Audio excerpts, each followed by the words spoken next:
नमस्कार मित्रांनो, माझे नाव निलेश पवार व यूट्यूब चॅनलवर आपलं स्वागत आहे. आपण निघलो आपल्या शेतीचा माल घेऊन शामपूर भागाकडे विक्रीसाठी.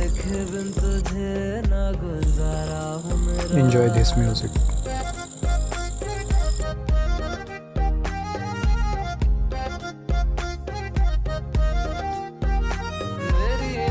की दुआ है चेहरा तेरा अब देखे बिन तुझे ना गुजारा. आपण आपल्या मालाची विक्री करून निघलो आहे घराकडे. तुझे चाहे बिना अब होगा ना ये हमसे कि थोड़ा थोड़ा प्यार